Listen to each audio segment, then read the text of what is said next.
So this is our new program on YouTube. Jadi ini aku ditanya jadi bintang tamu ya?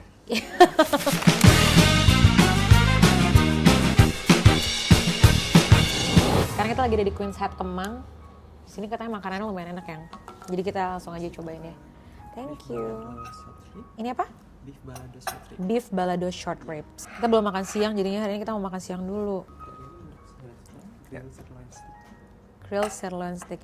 Biasanya nih kalau makanan datang ya, makanan lu lebih menarik daripada makanan gue. Terus tuker. Iya, terus tuker. Tepat hari Senin tanggal 19 Mei tahun 2025, we are officially hitting the trimester. Trimester 3 ya? Memasuki trimester 3. Dan finally kita punya kemampuan dan keberanian untuk menceritakan our journey, our pregnancy journey. Dari awal sampai akhir. Nah, mungkin itu sambil makan kali ya. Aku tuh tadi pesan beef balado short ribs, tapi kayaknya bentuknya tempting banget ya. For this time kayaknya this one is really lebih tempting daripada yang itu. Oke.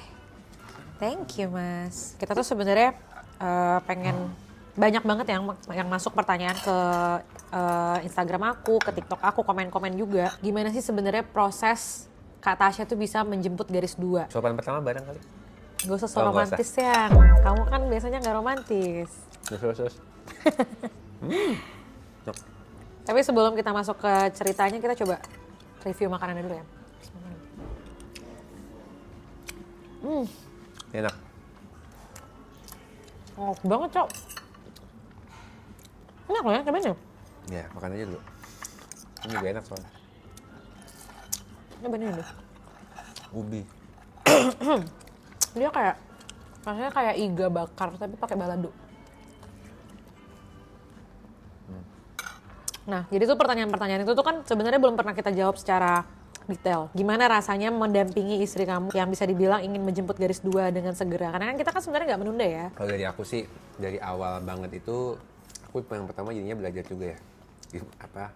Penyakit apa aja, ternyata itu hamil itu ada yang susah, ada yang mudah. Maksudnya mungkin kita dulu tahu, cuman karena bukan pelaku jadi kita bodo amat. Apalagi aku cowok kan. Karena nggak mengalami ya? Nggak mengalami. Kita masih pacaran, terus kalau nggak salah kamu ke dokter ya. Terus kamu dibilang PCOS. Ya? Di otak aku itu yang sebenarnya. Aku udah siap-siap kita nikah dengan tidak punya anak. Oh ya? Iya. Berarti dari sebelum kamu menikahi aku, kamu udah tahu resiko bakalan Malah susah nih dapat punya anak sama aku itu pikirannya udah kayak 100% nggak punya anak. Ya Dengan udahlah, ilmuku yang kurang gitu loh, maksudnya PCO itu masih bisa hamil kan. Kalau kita sekarang tuh kayak PCO ya olahraga lah yang penting apa segala macam. Tapi kan lu nggak tahu. Jadi waktu itu aku menyiapkan mental aku kayaknya yakin kamu tidak punya anak waktu itu. Kamu siap akan hal itu? Iya, tapi aku emang nggak ngomong officially ke kamu gitu. Tapi pas kita nikah, kamu masih berusaha untuk hamil kayak ke dokter A, ke dokter U. Oh masih bisa ya. Jadi aku belajar sendiri aja gitu by Google gitu. Kayak, terus aku baru nyari PCO itu penyakit apa. Terus aku baru tahu ternyata kalau PCO itu masih bisa punya anak. Jadi maksudnya kamu perlu tahu dulu, aku taunya dulu PCOS itu nggak akan bisa punya anak. Jadi aku menyiapkan mental. Tapi pas nikah ternyata masih bisa. Terus kan kita ke dokter A, B, C.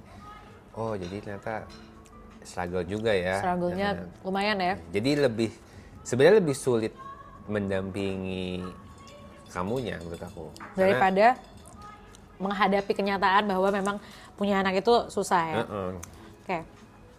Nih, aku tuh pengen ngejelasin ke penonton bahwa kita itu bukan menunda yang namanya punya anak. Jadi tuh sebenarnya dari awal sebelum menikah tuh kita memang udah ada premarital check dari yang haid yang nggak lancar dan segala macam. Dan seperti yang tadi udah Juna jelasin, sebenarnya Juna itu udah tahu kalau this is the risk of marrying Tasya Revina dengan segala kelebihan dan kekurangannya. Aku itu memang udah didiagnosa PCOS dari sebelum aku menikah sebenarnya. Tapi I thought it was the only penyakit yang aku punya di badanku untuk mengalami kesulitan untuk memiliki anak gitu kan. Tapi ternyata kita baru pertama kali yang namanya mau serius into the program itu di 8 bulan pernikahan. 8 bulan pernikahan itu kita pertama kali datang ke dokter rekomendasinya MO aku pas aku nikah, namanya Dokter Gede Widi Mariada. Diagnosanya Dokter Gede Widi itu kalau aku tuh ini ya sayang ya, PCO dan endometriosis. Jadinya kita milih tindakan namanya itu laparoskopi ovarian drilling. So the first time kita melakukan operasi atau surgery untuk menjemput garis 2 ini adalah di bulan Maret tahun 2023. Karena buat dapat slot operasi sama Dr. Gede Widi itu lumayan susah, jadi nggak gampang gitu. Bulan September 2022 ke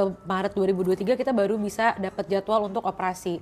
Maret 2023 kita do our first laparoscopic surgery, itu termasuk ovarian drilling dan juga insisi endometriosis. Dr. Gede Widi sangat-sangat optimis kalau after dari sini kita bakalan get pregnant within 4 or 6 months. Maksimal banget itu setahun katanya Dr. Gede Widi, karena memang dari nggak ada permasalahan lain nih di kasus ini gitu kan. Beliau. Menurut Dr. Gede Widi, tetap ada suntik Androlin 2 kali ya sayang waktu itu ya. Suntik Androlin, suntik Tapros Androlin 2 kali after operasi. Itu nggak mens 2-3 bulan kalau nggak salah, after itu baru mens lagi. Nah, tapi ternyata memang yang namanya, maksudnya ini disclaimer, kita nggak ada menjelekkan siapapun. Mungkin ada sebagian orang yang memang berhasil within 1 cycle or 2 cycle sama Dr. Gede Widi gitu. Tapi kalau kita mungkin memang harus melewati fase yang lebih panjang. Kita kan kontaknya sama sususnya kan.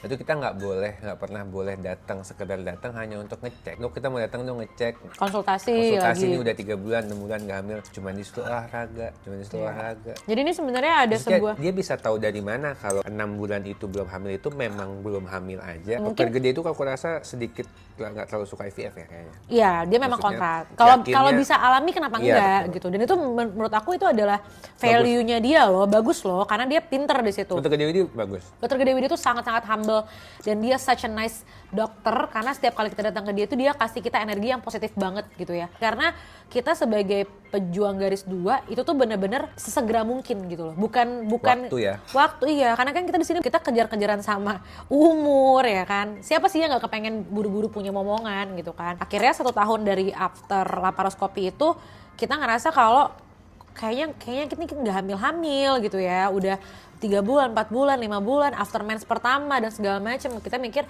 olahraga nih, aku jelasin ya, aku tuh olahraga udah bener-bener kayak seminggu 4 kali. Itu kardio 20-30 menit sesuai dengan anjuran Dr. Gede Widi kan. Terus aku juga udah tidak minum alkohol. Selama 1 tahun itu aku nggak minum alkohol. Aku nggak nge-vape, nggak ngerokok juga ya. Kalau aku tuh memang social drinker, jadi memang ya minum alkohol sesekali 2 kali seminggu masih ada lah. Kalau acara orang datang kita. Ya memang entertaining aja gitu kan. Nah tapi pada saat kita menjalani program itu dari abis operasi sampai 1 tahun kemudian itu aku bener-bener kayak stop all the negative things yang aku lakukan di hidup aku. Aku tuh nggak ngerokok, aku nggak minum, nggak vape, nggak IQOS, nggak apapun. Bener-bener gue bersih deh, minum bangun tidur itu minum jamu, makannya itu catering ya sayangnya. Kamu inget gak yang aku makan catering, segala macam makanan catering hamil itu aku coba. Dan banyak juga yang aku bakal rekomendasiin karena ada yang enak, ada yang enggak. Natural sampai yang medis itu udah kita coba gitu. Cuman memang kita nggak pernah nih kayak harus balik lagi untuk kontrol atau untuk konsul gitu. Jadi kita ngerasa udahlah kita pindah dokter aja deh, abis ini udah mau setahun juga gitu kan. Pokoknya tepat 9 bulan after aku mens pertama di tahun itu aku udah berpikir untuk mungkin gue harus cek ke dokter lain. Mungkin memang udah waktunya gue coba second opinion gitu ya. Karena aku tipikal orang yang kalau misalkan memang udah cocok sama dokter ini, karena dokter Gede Widinya baik dan bagus. Ngerti gak sih? Knowledge-nya bagus, cara penyampaiannya enak. Jadi kita mikir kayak udahlah aku usah cari dokter lain lagi gitu kan. Akhirnya kita cari second opinion untuk masuk ke RSPI. Di RSPI ini kita ketemu sama Dr. Gita Pratama. Dr. Gita Pratama itu adalah dokter PCOS paling terkenal sekota Jakarta ya. Dr. Gita Cek di Google boleh. Boleh cek di Google. Knowledge-nya juga bagus dan memang Dr. Gita Pratama ini bisa dibilang spesialis lah ya untuk masalah PCOS ini. Singkat cerita nih kita jalan kayak kurang lebih 3-6 bulan di Dr. Gita Pratama ya sayang. Dr. Gita cuma lihat oh ya sel telurnya kecil-kecil dan ini confirm PCOS ya kan. After confirm PCOS kita dikasih obat minum ya kan, dikasih obat minum dengan segala ups and downs pada saat itu. Akhirnya kita masih belum berhasil juga dan bahkan 2 kali siklus itu sel telur aku membesar tapi tidak pecah. Dan akhirnya dikasih pil Yasmin kan untuk riset hormon. Itu bikin depresi banget sih. Karena kan kita lagi pengen menjemput garis 2 tapi malah dikasih obat pil Yasmin. Tapi memang dari segi kedokteran itu gunanya untuk ngeriset hormon kita supaya kayak zen lagi gitu. Jadi pas kita mau dibesarin sel telurnya itu bisa lebih responsif. Cuman memang pas after 2 kali siklus itu kita nggak berhasil, aku ngerasa IVF aja lah udah gitu. Ini aku sedikit mau ngejelasin kalau kita itu sempat ada tawaran kerjasama sama klinik bayi tabung paling terkenal di Indonesia. 2 di Indonesia sama 1 lagi itu di Penang. Waktu itu udah bener-bener riset kayak yaudahlah kita ke Penang aja ya kan. Atau apa gimana nih baiknya gitu kan. Nah tapi bapak ini tiba-tiba, aku ingat banget itu hari Sabtu ya sayang. Hari Sabtu dia tiba-tiba ngomong kayak gini. Ini kita udah mau tanda tangan kontrak untuk IVF di salah satu klinik yang aku sebutkan tadi. Juna tiba-tiba ngomong sama aku kayak gini. Yang aku pengen deh kamu coba cek konsul ke ini Dokter Tono. Dia muncul mulu soalnya di feed Instagram Kayak aku. gitu ngomongnya. Sama Prof. Tono. Sering muncul di ini, yang sering muncul di feed Instagram aku gitu kan. Tuh, kamu baru iya tahu gitu kan. Oh iya tuh juga dia sering muncul tuh di Instagram aku yang pakai kacamata kan, aku bilang gitu. Jadi itu intinya kayak gini. Aku ini kan ngikutin kemana arah dari kamu dong. Sebenarnya aku nggak berani, ya itu kan menurut aku menilai kamu lebih mendalami dan mempelajari. Jadi aku nggak pernah ngasih instruksi kayak ini aja gitu, nggak berani lah. Ya jujur aja nggak berani gitu. Karena kalau salah atau gimana nanti kamu kecewanya selain sama dokternya sama aku juga gitu kan. Cuman untuk Prof. Tono ini kok aku ngelihat track recordnya kok bener-bener apa ya, kontennya dia tuh real banget gitu loh kan, udah bertahun-tahun apa segala macem. Kalau nggak salah kamu pernah nanya soal adenomyosis juga nggak sih ke aku? Iya, Yang kamu tuh operasi yang sama tergede di endometriosis apa adenomyosis kamu bilang gitu kan? Iya. Akhirnya aku nge-DM kan Prof. Tono, Prof, istri saya tuh kayak gini. Aku jelasin lah, udah laparoskopi sekali apa segala macam. Terus Prof. Tono bilang, wah kalau udah laparoskopi sama saya 3 bulan hamil. Tapi udah lebih dari setahun, Prof. Aku bilang gitu. Ya udah coba kirim, dilihat apa segala macam. Akhirnya pas udah aku kirim datanya, kata dia, tapi kenapa ya? Ya udah kamu datang aja besok. Wah, langsung ngomong kamu, yang mau nggak gini. Dan itu bener-bener ya, kita ke Bandung, karena kan kejar-kejaran sama waktu tanda tangan kontrak. Iya. Kita ke Bandung itu hari Sabtu, naik, wush, nggak bawa mobil, kita nggak bawa baju, bener-bener kita mikir bakalan PP, ya, nggak bawa asisten. Tapi bawa Regi. Cuma bawa Regi doang kan? Ya berangkat sih kita happy aja kayak jalan-jalan ke Bandung terus naik bus pertama kali apa segala macam. Karena kita mikirnya nih kayaknya cuma PCOS doang, ya kan? Dan nggak ada maksud, ya nggak ada niat kita sama Prof. Tono mau ngapain, hanya yang ngecek aja nih karena dia pinter gitu kan. Second opinion. Second opinion. Singkat cerita kita langsung masuk ke ruangan Prof. Tono karena jadi sebenarnya fun fact kita Prof. Tono itu susah banget. cari nomornya, ngowor orang-orang. Pas kita nge-DM, kita rencananya mau ketemunya di luar kan? Iya, kita nge-DM kata Prof. Tono ketemuan aja di luar. Diundang ke rumahnya Prof kan ya? Iya, dia bilang biar privasinya terjaga. Gitu. Tapi tiba-tiba udah deh ke dokter aja. Iya, ada slot kosong. Ada slot kosong. Jadi dimasukin lah, diselipin ke slot kosong yang orang cancel kan harusnya ada orang masuk tuh.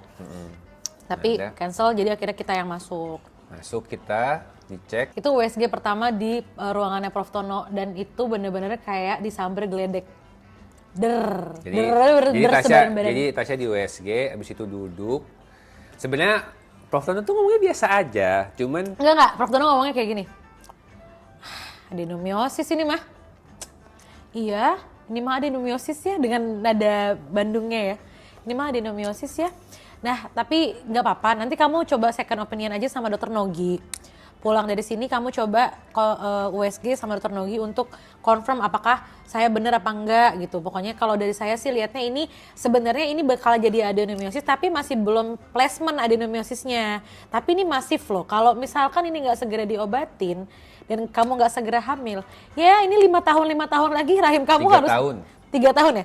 3 tahun sampai 5 tahun lagi nih rahim kamu harus diangkat. Aku tuh bener-bener dengar cuma kayak, hah? Gelap langsung. Gelap apa ya? Kamu pernah gak sih kayak ngedenger berita buruk? Misalkan kayak aku nih pernah ngerasain itu sekali pas papaku meninggal ya. Denger berita buruk yang bikin telinga gitu tuh menjadi tit gitu. Terus kayak orang ngomong apa tuh jadi kayak wong, ngerti gak? Ngerti gak sih itu bener-bener it really happen in my life. Jadi 2 kali tuh, pertama aku pas denger papaku meninggal, yang kedua kali pas aku denger soal adenomiosis ini kan.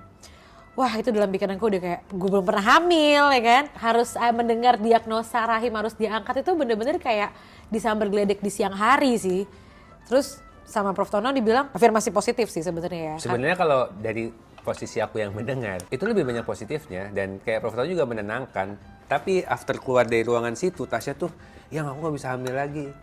Enggak. Aku awalnya masih kayak gitu, enggak. Maksudnya ya udah, itu kayak kalau nanti laparoskopi lagi apa segala macem.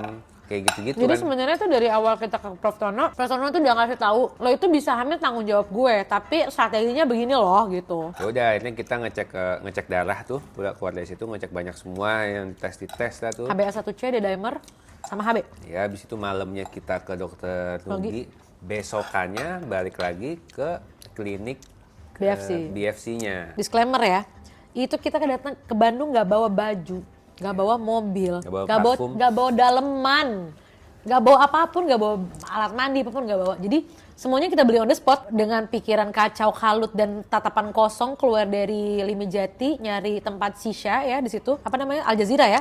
Al Jazeera. Sambil nge-shisha, sambil menangis, sambil kayak gimana nih gitu. Nelfonin mama, nelfonin adik. Yaudah ini kita sekarang ikutin dulu aja alurnya kayak gimana. Kalau dari Prof Tono bilangnya, kamu itu kalau bayi tabung bisa, tapi sudah hampir pasti gagal. Kalau langsung, karena kita harus selesaikan dulu adenomiosisnya, baru kamu bisa bayi tabung. Dan itu pun juga ada treatmentnya. Gara-gara adenomiosis ini kan D-dimerku tuh tinggi banget. D-dimer ini tuh adalah parameter pengukuran pengentalan darah yang terjadi. Tapi intinya kalau di aku tuh terjadinya gara-gara ada si adenomiosis ini. Jadi tuh edaran darah ke rahimnya diambil sama si adenomiosis ini gitu. Akhirnya itu yang menyebabkan D-dimernya tinggi. Itulah kenapa banyak orang yang kalau bayi tabungnya berhasil tapi nggak nempel, karena suplai darah untuk si janinnya ini kurang karena si darahnya itu tadi kental gitu kan. Akhirnya dengan segala treatment kita udah dapat jadwal besok ketemu sama Dr. Nogi dan Prof Tono lagi di BFC besokannya. Pokoknya kita malam itu juga kita USG sama Dr. Nogi ya. Besokannya kita ke BFC lagi untuk ketemu lagi sama Dr. Nogi dan Prof Tono. Clarify nih kita mau kayak gimana nih jadinya. Targetnya mau apa, mau kayak gimana. Ini disclaimer lagi ya. Prof Tono itu nggak pernah memaksa kita untuk bayi tabung di Limijati. Bahkan Prof Tono bilang kalau memang kamu mau lanjut di tempat manapun itu kamu, saya hubungin dokternya, saya kasih tahu harus apa treatmentnya gitu. Karena menurutku aku satu-satunya yang akhirnya aku menemukan permasalahannya. Jadi kayak dokter yang berani bilang ini lo nggak hamil gara-gara ini, akunya tidak. Jadi gara-gara apa gitu? Misalnya ada dokter yang pasikus kok nggak hamil-hamil, tapi dari pasikus itu tidak diperbaiki dan kalau pasikus selesai akhirnya IVF gitu kan. Tapi memang pembahasan tentang adenomiosis ini tuh masih belum terlalu common. Karena case itu jadi kita percaya banget sama Prof Tono. Karena kita bolak-balik di dokter-dokter di Jakarta 4 kali ya. Tadi yang aku sebutin 2 ya. Ada 2 dokter lagi yang lainnya. Itu sama sekali kita USG, cek darah, HSG apa segala macam tuh nggak pernah ada yang ketemu soal adenomiosis ini. Jadi menurut aku ya udahlah, gue ngapain gue lari ke sana sini lagi, toh ini emang udah menemukan permasalahan utamanya mungkin gitu ya. Namanya juga ikhtiar. Ya. Yang penting kamu hamil gitu kan. Akhirnya kita cancel semua kerjasama kita sama klinik-klinik yang tadi aku sebutkan itu ya.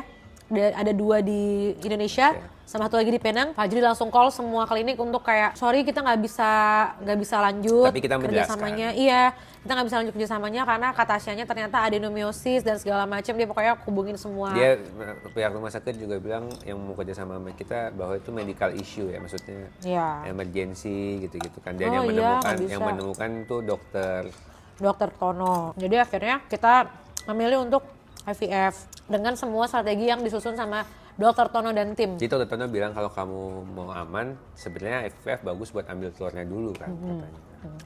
Nah, jadi tuh besokannya pas kita udah balik lagi pagi hari ya ke BFC, nggak boleh lewat dari jam 8 ya. Kita jam 8 pagi udah nyampe di BFC, kita nginep di Grand Serela. Tiba-tiba itu kita ketemu sama Dr. Nogi, Dr. Tono, dan 1 dokter lagi kalau nggak salah ya. Dokter magang apa sih namanya? Koas. Nah, akhirnya confirm kalau iya ini adenomiosis, tapi sel telurnya banyak, AMH-nya masih bagus. Akhirnya diambil tindakan untuk ya udah kita ini start aja untuk stimulasi sel telurnya. Nanti seiring berjalannya waktu kita akan melakukan laparoskopi lagi. Jadi aku 2 kali dioperasi.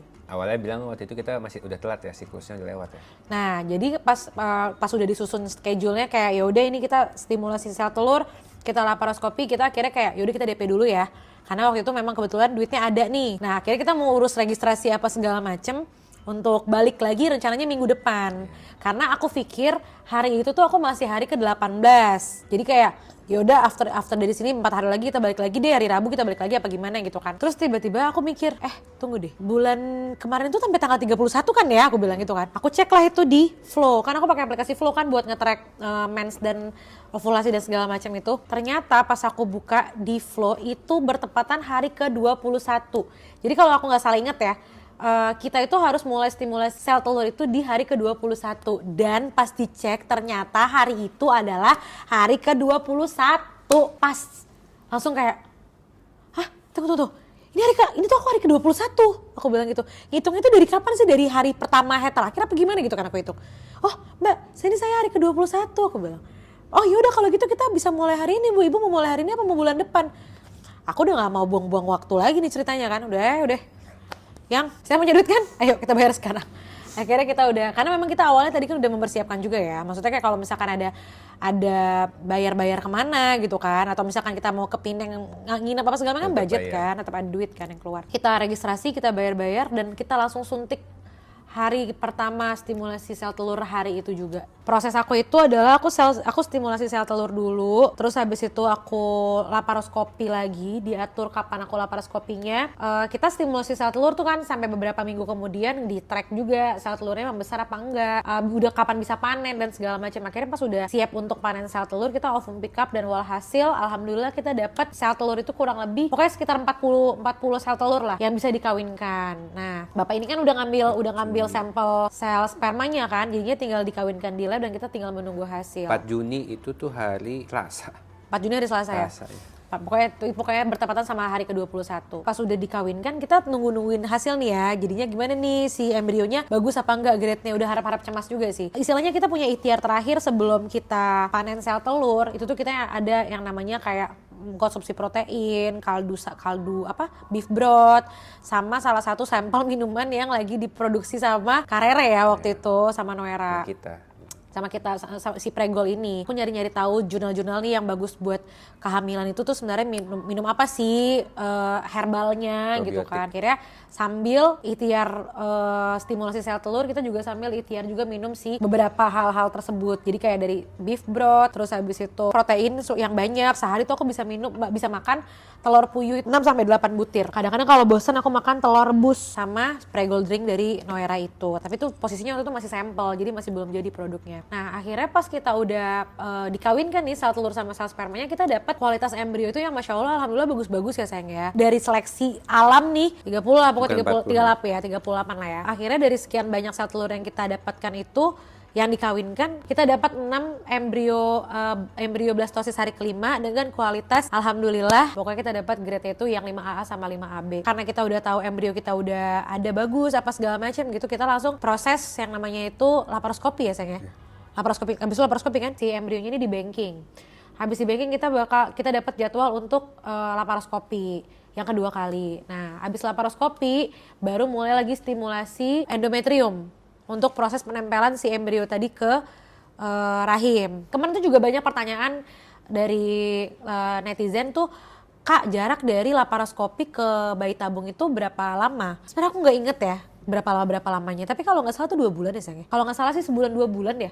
Aku juga lupa banget sih. Tapi kayaknya prosesnya semua kalau dari awal banget 4 bulan. Ya? Bukan, dari laparoskopi ke embrio transfer. 2 bulan. 2 bulan ya. Dari laparoskopi ke embrio transfer itu kurang lebih 2 bulan. Sempat suntik ini juga ya, 2 kali suntik. Pokoknya sampai memenuhi kualifikasinya Prof Tono untuk oke, kita bisa mulai stimulasi lagi nih untuk persiapan embrio transfer gitu.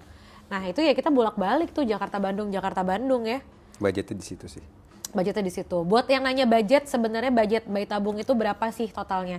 Sebenarnya nih kalau dibandingkan sama klinik-klinik lain, Limijati itu termasuk murah banget ya. Ini aku kasih tahu harganya. Kalau yang short protocol itu dia beda orang beda dosis ya. Short protocol itu start from 44,9 juta. Itu udah include standard medication, ovum pick up, ICSI sama embryo transfer. Tapi ini belum termasuk sama embryo banking dan segala macamnya. Ya. Oh, beda-beda ya mau di banking. Iya, ini beda-beda tapi memang nih orang tuh beda-beda. Jadi dia kayak ada short protokol dan long protokol. Kalau kita waktu itu kita kenanya long protokol ya. Kalau kita itu kena long protokol yang harganya itu kita pakai yang Recovel package ya sayangnya kalau nggak salah ya. Itu tuh kita kena di 56,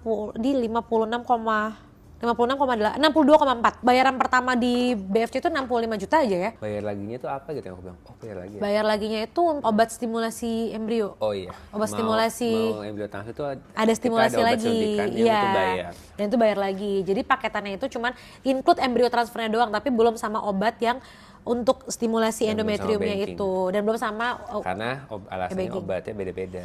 ya, untuk stimulasi endometrium itu beda-beda. Makanya dia terpisah dari harga paketan. Kalau harga obat untuk ovum pickup mungkin rata-rata sama ya. Udah ada harganya tadi. Jadi kayak start from 44,9, kalau yang 20 mg itu beda lagi, 30 mg beda lagi. Tetap ya.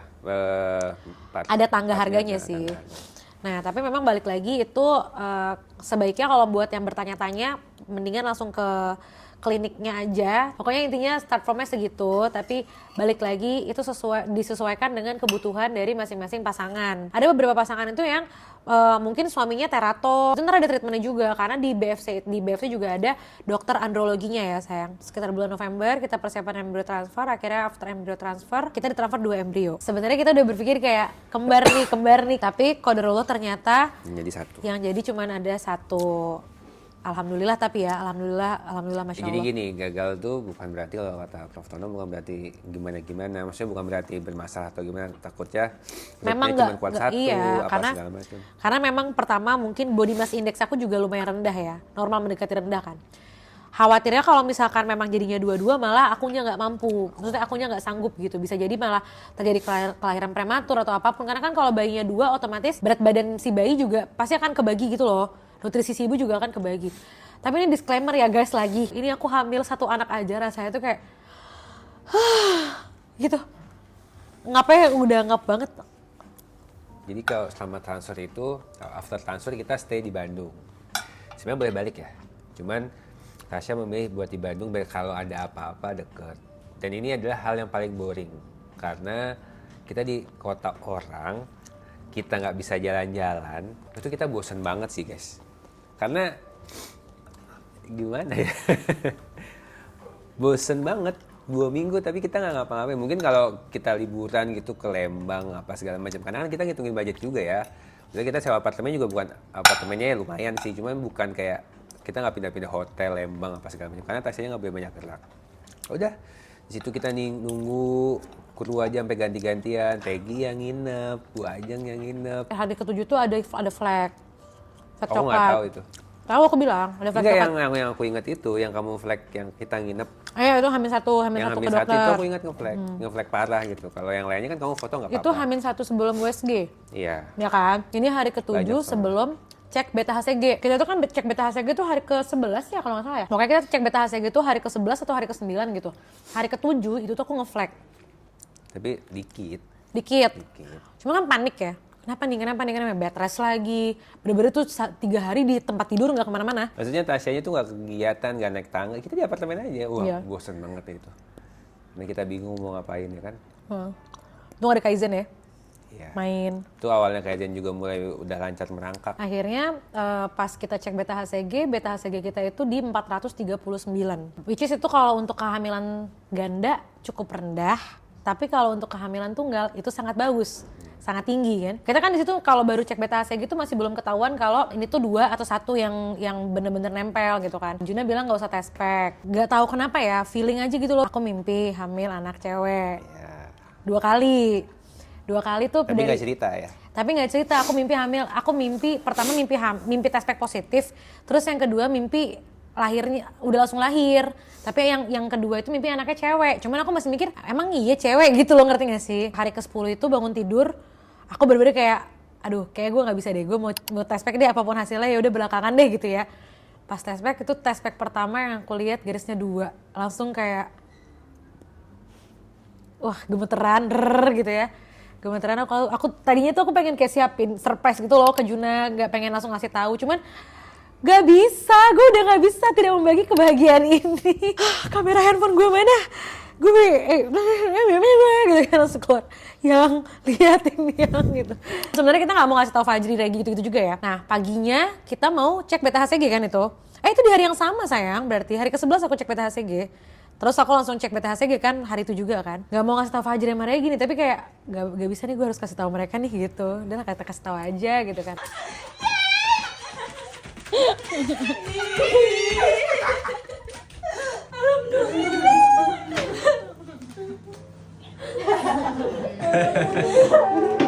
Akhirnya Regi Fajri tahu, Dini tahu, Mama Sinta tahu juga hari itu. Kita confirm cek darah ke Limi Jati lagi, BTHCG kita 439. Itu kalau untuk kehamilan tunggal sangat bagus, tapi kalau untuk kehamilan ganda dia cukup ada kans dia bakalan ganda, tapi ini termasuk below normal. Nah, kita balik ke Jakarta after confirm ya, kita balik ke Jakarta. Pizza Hut dulu tuh ingat banget. Makan Pizza Hut dulu, kita balik dari Limi Jati, kita balik ke rumah. Sudah positif dan sudah membawa aspek positif. Selanjutnya orang yang kita kasih tahu tuh adalah Bam dan Patra. Iya. Ya Kalau kan? Patra cuma bener Bu.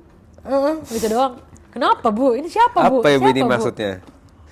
Dia dikasih textbook apa ini maksudnya? Apa sih Bu? maksudnya? Terus akhirnya pas pulang ke Jakarta udah kasih tahu Bam juga. Tapi di situ Bam posisinya nangis. Bam nangis. Karena memang sebenarnya tuh anak-anak Aniver itu banyak yang istrinya hamil nih, tapi nggak berani ngasih tahu kita karena Nikahnya takut. kita duluan. Iya, takut ibu sedih apa gimana gitu kan. Oh, kalian baik banget.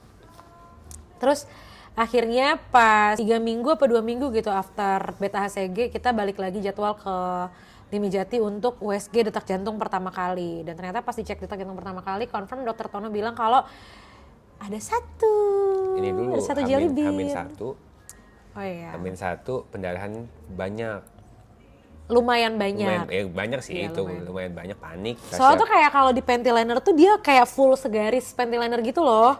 Banyak kok banyak. Dan aku akhirnya ngedirect kan ke Prof Tono, kata Prof Tono aman. Iya aman. Tapi pas kita tanya something dia nggak jawab. Deg-degan kan kita kan. Oh enggak, kita tanyanya gini, aman kan Prof? Terus Ya pokoknya suruh besok datang aja. iya besok datang aja kita Terus cek kita ke emergency USG. gitu, datangnya pas Prof Tono awal datang kita duluan. Kita langsung datang. Jadi kita misalnya kita nomor 10 jadi nomor 1 karena emergency Iya, kan. karena emergency, karena pendarahan kan. Jadi kan datang ini dalam keadaan deg-degan. Iya. Ya, tahu hamil tapi deg-degan. Duh kenapa langsung datang, langsung duduk apa segala macam. USG, Dicek. ini videonya. Nah itu di video itu kan langsung ada detak jantung gitu. Jadi tuh kita sedihnya Wah itu dapet ya. mix emotions banget sih. Karena ditambah kita datang dengan keadaan deg-degan. Jadi Iya, karena tuh Hamin ada satunya pendarahan. tuh ada pendarahan itu dan pendarahannya tuh kayak mens darah segar gitu ya saya. Ternyata katanya memang adiknya itu Yang nggak jatuh. berhasil. Adiknya nggak berhasil nempel. Tapi ada satu yang ini yang survive. Alhamdulillah pas sudah dicek kita itu masih nggak tahu ya ini cewek cowok apa gimana. Yang penting kita lihat detak jantungnya bagus. Terus habis itu juga dia ada di dalam kandungan, berarti dia nggak berada, maksudnya janinnya nggak di luar kandungan. Pokoknya kantong kehamilannya terisi dengan baik air ketubannya gitu. Itu kita udah terakhir ya ke Prof Tono ya? Iya terakhir. Habis itu kita langsung pindah. balik ke Brawijaya. Kita ketemu sama Dokter Firman. Sebelum Dr. Firman. Kita veto maternal Veto dulu maternal. di minggu ke-12 ya. Veto maternal dulu sama Dr. Novan Setia Pamungkas. Terus habis itu kita lanjut sama Dr. Firman Santoso. Insya Allah sampai lahiran ya. Insya Allah kita sampai lahir sama Dr. Firman. Highly recommended buat yang lagi nyari objin. Kalau ke veto maternalnya sama Dr. Novan. Kalau dokter sampai lahirannya sama Dr. Firman ya. Karena wah gila sih.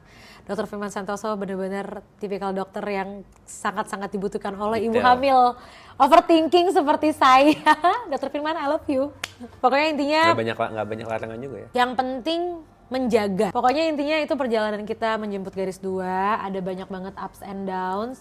Pesan moral yang bisa aku sampaikan adalah jangan pernah berhenti di satu dokter, selalu cari second opinion karena kita nggak pernah tahu dokter mana yang diagnosanya itu benar-benar jelek gitu ya, yang benar-benar straight to the point and bisa memberikan jalan keluar. Maksudnya memang semua jalan keluar dan keputusan terbesar itu dari Allah yang Maha Kuasa.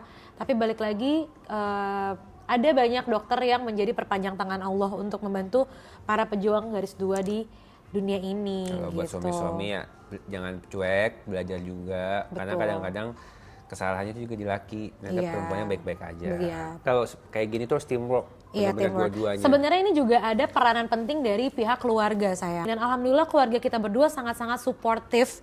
Gak ada yang nanya. Jadi keluarga aku benar-benar gak ada yang nanya kayak Kok Tasya belum hamil, ya, program nggak pakai KB kan dan segala macam.